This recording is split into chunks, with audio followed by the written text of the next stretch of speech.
بەڕێز محەممەد زەیدی چالاکوانی مەدەنی لە بەغدا. بەڕێز زەیدی سڵاوتان لێبێت، تۆم کاتتان باش. لایەنە سیاسیەکانی عێراق بۆ دەستیان داوەتە دروستکردنی سوپایەکی ئەلکترۆنی بۆ هێرشکردنە سەر یەکتری.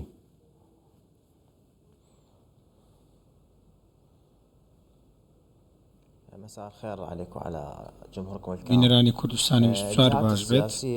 لایەنە سیاسیەکان لە بەغدا بە دیاریکراوی دەتوانی بڵێ تەنیا بەغدا، چونکە لە ناوچەکانی دیکەی عێراق ئەم کێشەیە زۆر کەمە. لەوێ لە بەغدا کار و پیشەیان دزەپێکردنی تۆماری دەنگیە. ئەو کارەکەشی لاوازی سیستەمی حکومڕانی و دەسەڵاتدارەتی هەندێک گروپی چەکدارە بەسەر پێگە ئەلکترۆنیەکاندا. ئەوانە یارمەتیدەرن لەوەی کە تۆماری دەنگی دزە پێ بکەن. ئەوانەی کە هەشن بەڕاستی ئەو تۆمارە دەنگیانە شتێکی نوێ نین، بەڵکو شتی کۆنن، هەمویان تۆماری دەنگی کۆنن. بەڵام ئامانجی سەرەکیان لەم بابەتە بریتە لە پەردەپۆشکردنی دزی سەدا یاخود پرسێکی دیاریکراو کە لە بەغدایە. بەڵێ بۆ تەنها لە بەغدا ئەمە زۆرە لە چاو پارێزگاکانی دیکەی عێراق؟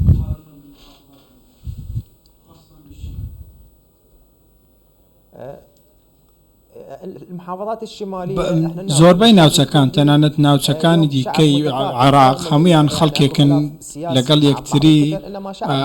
ئەگەر کێشەشە بە لە نێوان لایەنە سیاسیەکاندا سیاسەتێکی ڕوون هەیە، گێچەڵکردن بە یەکتری نییە، هەژمونی حەزبی بەو ڕادێ نییە. بۆ نمونە لە هەرێمی کوردستان خەڵک دەزانێت کە بە دوای چیدا دەگەڕێت، سەقامگیری و ئاشتی. بەڵام بەغدا بەڕاستی بە دوای ئەم شتەدا ناگەڕێت. هەر ساڵە و حکوومەتێک دێت کار و پیشەی بە تاڵانبردنی سەروەرە. بەڵام لە ناوچەکانی دیکە ئەم شتە کەمترە، وەکو ئەو حکوومەتانەی کە لە بەغدا هەن حکوومەتی میراتگرن، وەزارەتەکان بە میرات دەبن، دواتر هەمووی دەبێت بە خانەوادە. هەر خانەوادێ وەزارەتێکی بە میرات بۆ ماوەتەوە. بۆ ئێشە دەبینین هەژمونی دەسەڵات چۆنە.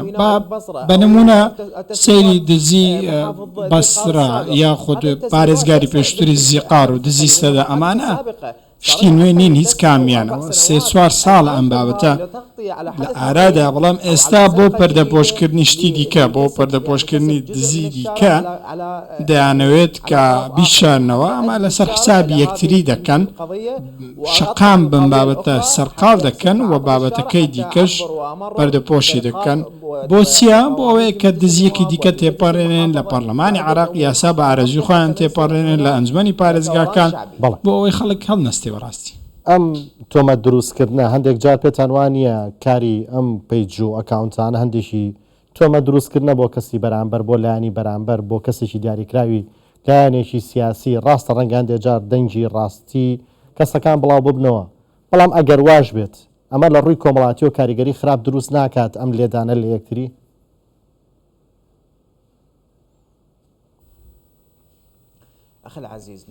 باوەتەکە بەم شێوەیە ئەگەر حکوومەتێکی ڕاستەقینە لە عێراق یان لە بەغدا هەبووە، بەڕاستی هەرگیز ڕێگە نەدەدرا شتێکی لەم شێوێ بڵاو بێتەوە یاخود لایەنی جێبەجێکارەوە ئەم کارێک کردووە بەڕاستی لێپێچینەوە لەگەڵ نەکرێت.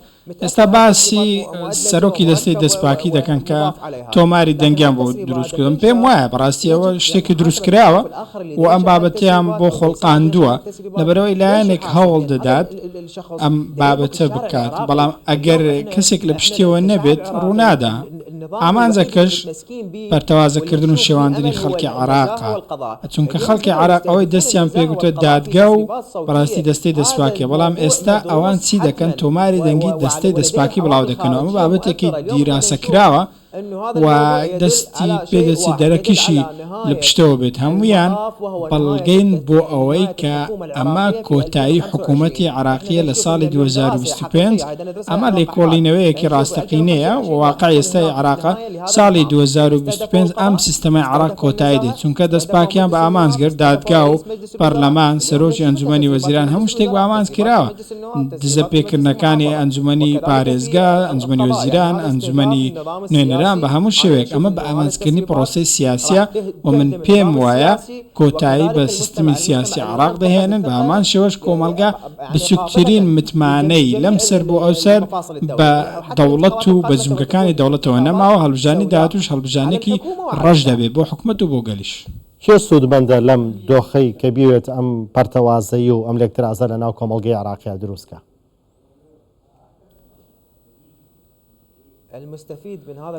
سوودمەند کەسێکە بەمبەر لەوە زانیاریێک بخەمەوە ئەو کەسێک کە خەریکی ئەم گەیسەڵکاریە سیاسیەکە دەیەوێت سیاسیەکی دیکە ببەزێنێت بۆ ئەوی پۆستێک وەرگێت.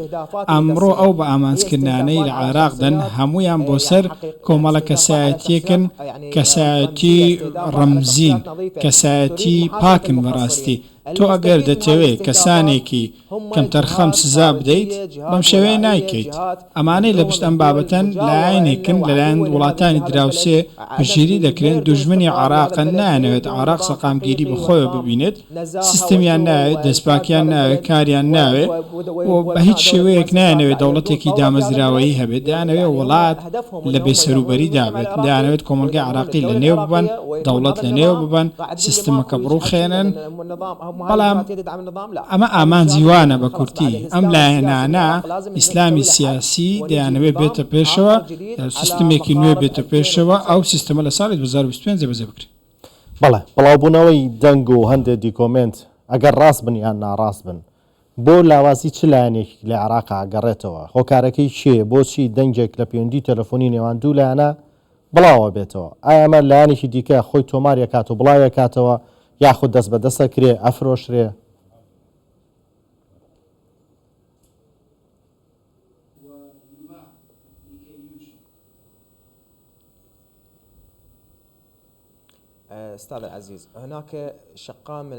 دوو ڕووی ئەم جۆرە گەسەڵکاریە هەیە. بابەتی یەکەم ئەوەیە کە بە ئاشکرا دەکرێت هەندێک ئەندامانی ئەنجومەنی پارێزگا و هەندێک ئەندە پەرلەمانی پێش و خەریکی ئەم کارن، ئەمانە لە پێشەوەی دیمەنی سیاسین لەسەر میدیا و تەلەڤیزیۆنەکان خەریکی قسەکردن دەڵێن ئەمە باش نییە، ئەمە تۆماری دەنگی لەسەرە، ئەم بەڕێوەبەرە خراپە، فڵان کەس بەم شێوەیە. جۆرێکی دیکە هەیە با بڵین گێچەڵ پێکردن و پەیوەستە بە پۆستەکان، پێوەستە بە بڕەپارەیەک.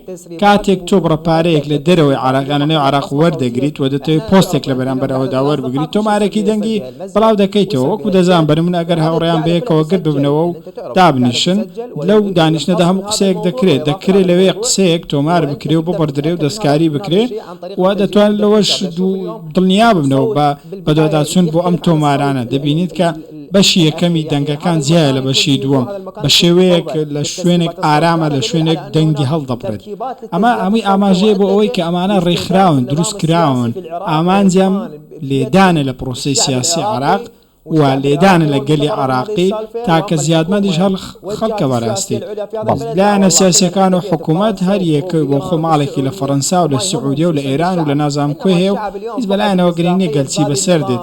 هەر بۆیە خەڵک هیچ متمانەیەکی بە هیچ شتێک نەماوە، نە بە شێخەکان، نە بە سیاسەت، نە بە دەوڵات، نە بە حوسەینیەکان، باوەڕیان بە هەموو شتێک لە دەست داوە. گەلی عێراقی لە دوای لێدان لە دادگاکان و دەستەی دەستپاکی بەڕاستی متمانە بە هیچ شتێک نەماوە و باوەڕ بە هیچ ناکە. بەڕاز محەممەد زەیدی چالاکانی مەدەنی لە بەغدا و لەگەڵماندا بووی، زۆر سپاس بۆیەوە.